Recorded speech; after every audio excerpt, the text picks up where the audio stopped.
we were talking about how you were getting everything ready for your campaign. hmm Honestly, it's a lot, and I think a part of it is just the fact that I have to do a lot of it.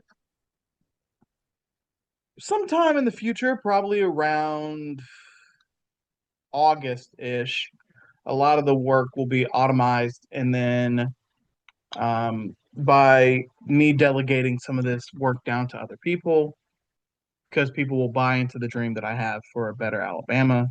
But Hmm. for right now, like for example, I am going to have to go to certain events when I should be prioritizing funds, but it's like a Ouroboros snake. It's Yeah. rotating and it's eating its own tail. Where I got to get endorsements. Endorsements don't want to talk until they think I'm viable, but viability for some people is based on money, and people don't want to get money until endorsements. Yep. Yep. It's the chicken and the egg or boar snake, like you said. So if you'll just introduce yourself and tell us a little bit about your background and what made you run. My name is Robert Lewis Hunter. I am running due to the fact that frustratingly, I expect someone else to step up last election cycle to fight for people and be able to afford living in Alabama. They did not. So I'm stepping up because my community needs it. Okay. And we had said that last time that you had that there's an incumbent that's there, but nobody ran against them. So the person I am running against is Mac Butler. He is probably either the third or fourth most conservative individual in the state party, even though I don't think he matches the current representation profile of the district. For a great example being like there are a lot of individuals in the district that don't own a home, let alone like three or four homes. And when I talk to community members, I normally am talking about like being able to afford healthcare, being able to afford the electricity bill. These are things that once you get to the point that you own more than three homes, you complain about, but it doesn't hit you as hard because you can sell a home if need be. People can't sell their livelihood if they don't even own the house that they live in. Yeah, it does seem like a lot of our politicians are very disconnected with how the actual constituents feel and the daily plight of Alabamians in general. We'll get into the first question. Do you support universal basic income and why? I am in support of universal basic income due to the fact that, frankly, um, the minimum wage is not enough currently. Also, with AI and other automation, there's a chance that people will lose their job, and we need to make some type of social safety net to make sure that they're able to keep living, like Social Security. I will note that I'm also for increasing the minimum wage. That way, this is a last resort social net tool. Yeah, people like Will Boyd have said that they want to increase the minimum wage for Alabama to around $20. Do you agree with that? So I agree with $20. However, I'm advocating for a universal 725 and specifically trying to get it up to 10 due to the fact that what I want and what I'm actually going to be able to pass out of the Republican state legislature are two distinctly different things. And I want to be very clear and honest when I talk to people. I'm not trying to sell them some type of hope and dream that I cannot actually attempt to fulfill.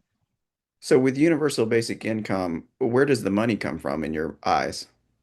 So that is a federal issue. While I am for it, essentially the money for that would come from probably a billionaire tax, if I had to guess, and if I was going to try to build policy around that. So essentially, Jeff Bezos would lose $20 billion year to year, and then he would still get to walk around with 200 billion with a B dollars, and a regular family of four gets $4,000 checks uh, on a bi-monthly ish basis. But I will note, like I said, this is not what I'm personally advocating for my campaign because that's a federal issue and not a state issue. Yeah, absolutely.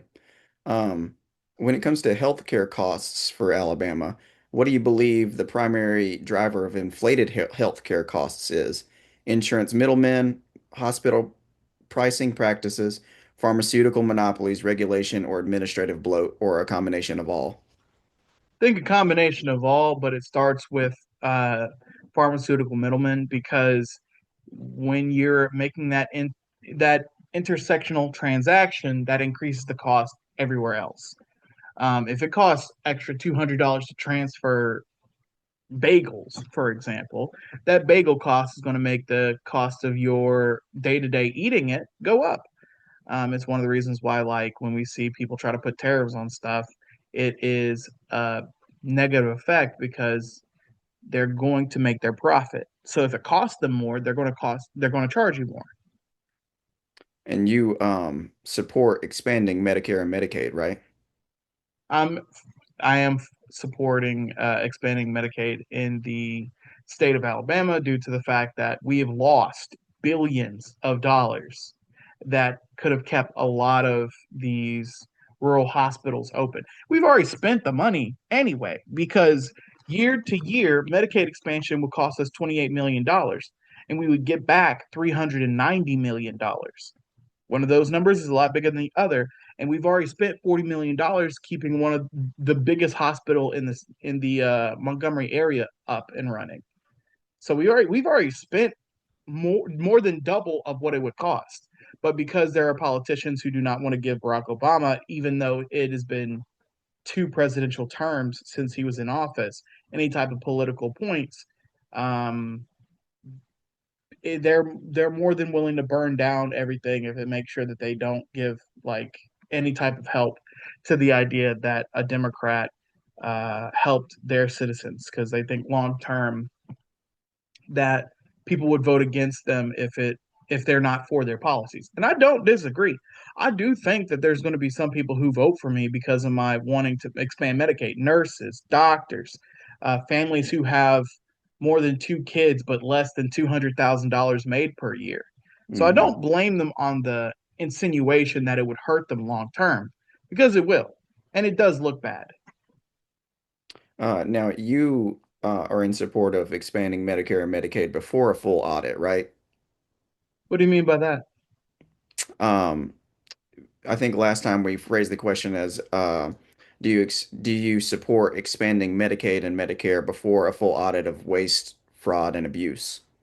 Oh, again, this is a federal issue, but I have no problem saying where I stand on it. I think you expand first and then you do the audit second, just because talking and trying to figure out waste will, number one, be expensive and extensive. And number two, there's going to be people who die the longer you wait. There's people dying of insulin deficiency this week. If you're telling me if I could snap my fingers and give more people health care, and the drawback is we would take a year to figure out the underlying leaks, I'm going to do that because I get to say, hey, I just saved 10,000 lives. If you're telling me that 200 people are taking millions of dollars because of it, yeah, I do feel bad about that, but I'd rather save that 10,000 lives. And also, sometimes it's really not that um, secretive. A great example is we have a senator I'm trying to remember, it's the senator from Florida. He owned the company that had the biggest Medicare, Medicaid fraud scandal of well over $200 million. But he's a sitting U.S. senator. So like some Hmm. of the fraud is in your face. It's just what some people consider fraud is just business acumen tied to profit, and we'll deal with the lawsuits later, like people dumping pollution. Do you support repealing or reforming Certificate of Need laws, which are the state laws requiring government approval before new hospitals or facilities can open or expand? I Like I said, I'm pretty moderate on this. What I would say is I would reform and amend them, starting with what exactly are bad things that we want to make sure don't happen. I'll give you a great example. What materials are the buildings going to be made out of? Because obviously, if you're making buildings out of subpar materials that could collapse in on itself, yes, we would probably have to ban you from being able to build that building until we're able to really go into the nitty gritty of the building inspection.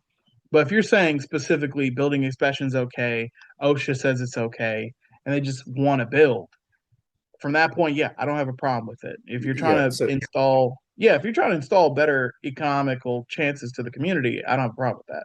yeah, the certificate of need laws, as I've read them, so we have checks and balances before we build a building anyway. You know, a structural engineer has to approve and stamp a set of plans, so on and so forth. The fire protection system, everything to do with the building has to be approved and stamped, and they have to abide by OSHA. And sometimes, like for instance, Mhm. Florida has ACA, which is specific to healthcare. So we have checks and balances there. The certificate of need laws, what they do is they make it to where there's like another bureaucratic leg, so to speak, to where you have to, get it approved by the state before you can have, even if you had everything, all your ducks in a row, you'd have to get approval by the state before you expand or open a new hospital or facility. Okay. I'd still say I'm moderately for reform on that. Yeah. I would love to hear what would happen is I would love to hear what are the so-called downsides and what negative effects were happening for us to put those in place. But if I come to find out, like for example, this is because they didn't want black neighborhoods building up their own economic infrastructure in the '60s, and that's about the only reason that they can find that this rules on the books, yeah, get rid of it. Like As if far as it's I not can tell, helping, you're yeah, on the right track. it's not helping anybody. I think that essentially we need to do a better job of number one, we need to build a lot more housing because the housing stock currently, Jesus, it's like I think the youngest part of the housing stock is from 95. Hmm. There is not any affordable housing stock that's built after 2000 and what I think 2010. Yeah. So the best you're going to get is a house that's 40 years into an 80-year cycle before it starts breaking down. Yep. Would you support alternative healthcare funding sources such as lottery revenue or cannabis tax revenue to reduce reliance on federal spending? Yeah, I wouldn't mind that at all. My personal suggestion, because people will complain about saying, "Hey, how are you going to pay for this?" My personal suggestion is that we expand Medicaid. We then use the profits from ex- ex- legalizing the lottery and legalizing marijuana, which is about anywhere from 1.2 to 1.3 billion dollars, and then we start building out our own infrastructure. The first thing, of course, is making sure that we have the percentages needed to cover the cost because we pay 10% essentially.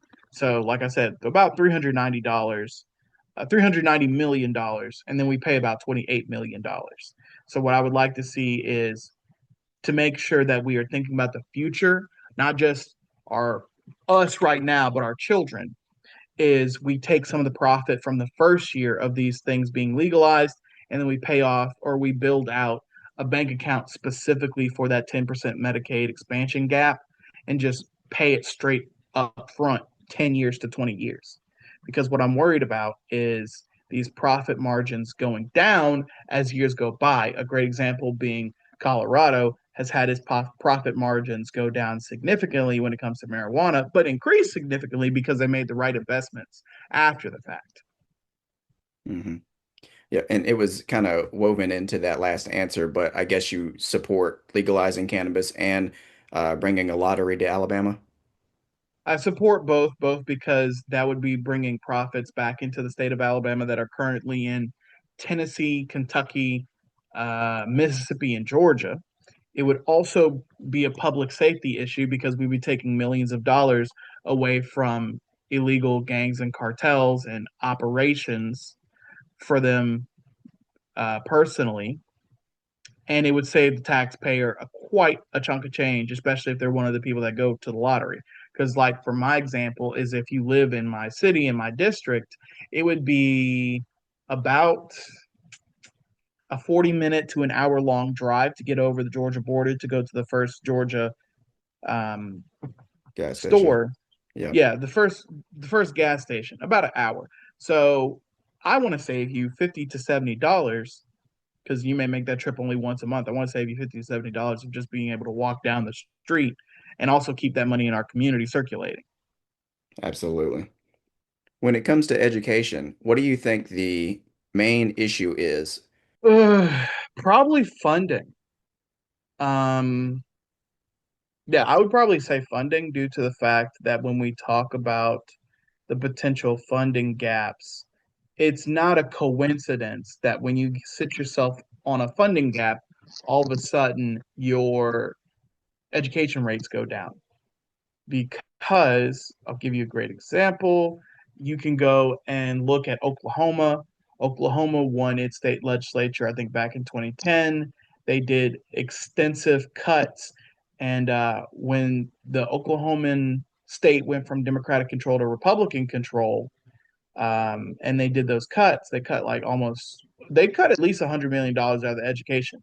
And they went from being a top 15 educated state all the way down to like 44, 45 with us in Alabama. So we're going to move on to cannabis and drug policy. Do you support full repeal of Controlled Substances Act, the 1970s federal law that classifies as drugs into schedules and criminalizes substances regardless of actual harm, and the Anti-Drug Abuse Act, the 1980s law that imposed mandatory minimum sentences for drug offenses? Yes, because they're political actions taken to disenfranchise black people and anti-war hippies, white people of the 70s and 80s, and it's done significant damage past its expiration date of those presidents. Um, it's not helpful to try to put in better terms these type of laws when these people most of the time don't get locked up forever. So you lock them up, you put a record on them, which makes it extremely hard for you to be able to get a job. And then on top of that, you don't do any type of rehabilitation while you're in the prison. You're normally worse for wear when you come out of the prison. So these are laws that politically have power towards Republicans, yes, but the long term it hurts people. 100%. So if cannabis was legalized or rescheduled, would you support automatic pardons and expungement for victimless cannabis offenses? Yes, due to the fact that I don't think it's fair that these individuals and mostly corporations are able to profit off the pain and struggle of individuals who are put in these positions. If you knew that you were going to legalize it, it's it's wrong to try to gerrymander the proposition of profit because of past offenses. Would you support decriminalizing other drugs to undercut the illicit market? I would be for it. I would have to have conversations with some experts to see how we do it because I'll be on. I think that's another thing that a lot of politicians lack is transparency of their capabilities.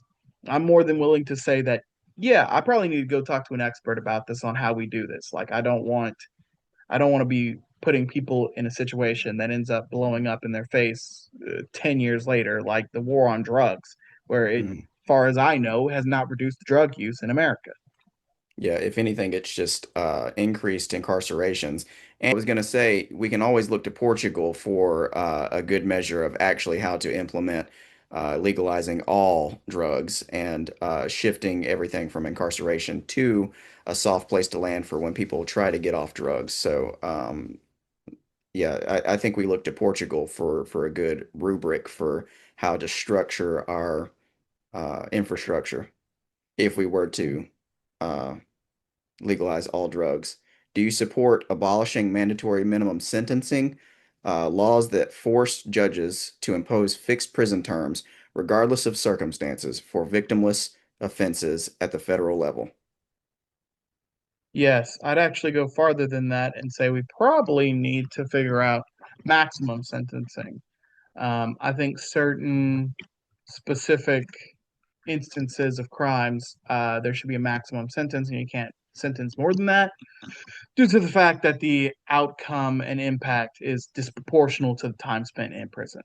A great example being three strikes rule. I don't personally think that if I steal three pieces of pizza three times, I should get a life penalty.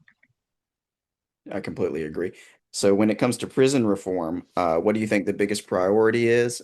I think, sadly, money matters more than people to a lot of vested interests.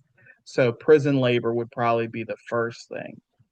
Because if you make it less profitable for them, they're less likely to make this an option for future incarceration if it's not actually needed. I'll give you a great example. There are plenty of instances of individuals catching cancer, and then the prison releases them because they're like, hey, um, legally we would have to pay for your cancer treatments. So we're just going to let you go, be free, figure out that cancer treatment on your own. Um, we think that you've been rehabilitated, or at the very least, your profit margins have been rehabilitated. That's crazy. I don't know if I've heard that. That's absolutely wild. So, we funnel almost $1 billion into our prison system. Uh, what do you think we could do to make a more transparent system so that we can understand where our money's actually going to these prison uh, establishments? So the first thing is figuring out what can be used and what can be reused if some of it's rebuilt. I think that it would be cheaper for us to do that. I think it probably would be cheaper for us long term for us to invest the billions of dollars needed for rehabilitation of the people and for rehabbing the actual infrastructure than it is to build one super prison that is not big enough to hold everyone in the state of Alabama. Yeah. I think it's a I think it's a I think it's a waste of time to build that big super prison. And also, if you build that big super prison, where are you going to be able to find the workers? Because like I Yeah. don't think they're going to be able to fill their quotas of like just getting it fully staffed.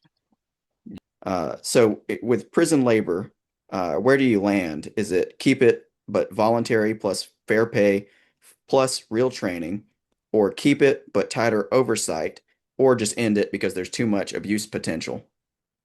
I think that we have to do it in steps. I think in that specific case is you allow it current and then you start doing other actions to recognize that labor system. So for a great example being you legalize it, you make it a union, and then you use that union to identify those problems. Because normally if they already don't want to pay people, they're probably already committing other labor violations. Hmm. It also means that you have eyes on the inside. Um, Going through the perennial paperwork and trying to figure out what on paper is wrong may not be the best solution when they can do stuff like, let's say, hey, on paper, it's legal for us to put someone in solitary confinement for 1 day due to an altercation that happens. But then if I hear from someone that's in the labor union, hey, I'm letting you know for some apparent reason there's an altercation that happens right before payday for every single prison in the entire state of Alabama. That way it rotates out and they get $1 million that they don't have to pay. Like that's a real problem. But on paper, you wouldn't see that problem. It would just look like to one person, one investigation in one prison, a one-time, one-off thing. When it comes to civil liberties, what do you think is more important? Crime getting worse or a growing surveillance state? Hmm. Probably crime getting worse just because there's a lot more downturn effects. Uh, there's more you can do with that more than dealing with surveillance state. Public safety is something that can be managed by public policy, which is a lot easier to move because you can get new representatives than the surveillance state, which is mostly private corporations. And those are a lot harder to remove, both literally and metaphorically, when it comes to their shareholders and their board of directors. How do you feel on the whole remote vehicle shutoff law? I think it's dumb and I think it's going to lead to someone getting hurt or killed. I think specifically, we've already seen that you cannot really trust a lot of the artificial intelligence to do its job correctly because it's a machine and its inputs are not complementary, if you want to call it that. A lot of it's very one plus one equals two, two plus two equals four. So if you put in directives that are not easily adaptable and applicable to the situation, they're going to just go off of what their actual reading is. They can't, most of the time, cannot comprehend adaptation in the system. A great example being the chances that I, as a brown person, get hit by one of these AI cars, run over, and injured is higher because a lot of these teams had all white teams that didn't think of adding any type of texturized scanning for other skin tones because it's not something that they would have thought of automatically. It's one of the reasons why you want to make sure you have every single culture possible in the room because somebody may catch something that saves you millions of dollars of injuries and lawsuits. Do you agree that straight ticket voting, choosing candidates solely by party label, undermines critical thinking? Yes, I think that one of the issues that pops up with that is the fact that for a lot of people, they feel no reason to think outside of the box. And also, it is a issue that could possibly come up when we're talking about power changing because that's going to be one of the issues long term is only the team in power wants to keep using that because they're currently in power. The reason why a lot of states have changed their rules on that was because some of those states were like, hey, it's completely fine, we're winning. And then more people came out to vote for the other team. And voting down ticket, they don't have to think about any of their other people. They're like, oh, we need to get rid of this because it's only helpful to those who are already in place. Once it stops being helpful, most of the time they get rid of it. I think Alabama's one of only three that have it. How do you combat that issue? In Alabama, it would have to be a constitutional amendment. It would have to be something that the people would have to vote on. Number one. Number two is the reason why I'm also for ballot access for Hmm. like the citizenry. I want ballot initiatives because I believe that the Alabamian people should have a right to build upon their own democracy. Should federal law enforcement agencies operate within states without consent or cooperation from local sheriffs or, or police departments? No, that's how 9/11 happened. Could you elaborate on that? Yeah, I forgot. Not everyone has a in-depth history. So what ended up happening was there was information on both sides that if it put together makes a whole picture. The FBI knew of certain individuals coming into the nation and were getting licenses in Florida, but they did not know who they were affiliated with. They were considered some offshoot that they were just supposed to watch and monitor. The CIA, who's not allowed to work on anything inside the soil, even though they do sometimes, allegedly, um, their most of their information was foreign based. FBI is supposed to act inside the state lines and the nation lines. CIA is supposed to act outside of it. What ended up happening was CIA was able to actually identify these individuals, but did not tell the FBI, and the FBI did not tell the CIA that these individuals were in the country. So, because these individuals were able to not be identified and they already had a plot against America, 9/11 happens. It could have been prevented. Now, the chances of it being prevented, we will never actually know due to the fact that we are not able to see in alternative universes. But like telling Bob that Susan has a machete and then receiving a response back, oh, yeah, she did say she was thinking about cutting somebody. They are now thinking and conversating on a level that's going to make sure they both understand Susan's about to try to cut somebody. That lack of intersection with official programming has ended. They've stopped doing that in part because of that whole situation. But I personally believe number one, it's not their personal territory to be coming in here and dictating to our local law enforcement. But number two, it is not helpful to community members because they may think that these individuals are being other organizations, which that is the issue that has popped up is with certain federal organizations who do not identify themselves. They could be mistaken for criminal organizations that are going around kidnapping people, or they are just kidnapping people in ways that technically are on the side of criminality, especially if they ain't Indeed. got warrants. What do you feel about warrantless mass surveillance, the bulk collection of Americans' communications and data without individualized suspicion? I think it's bad. I think it's a holdover from the 9/11 period. I think it needs to go. Mind you, I'm saying this as I am definitely on at least 10 lists. Every single American that disagrees with their government ever is put on a list.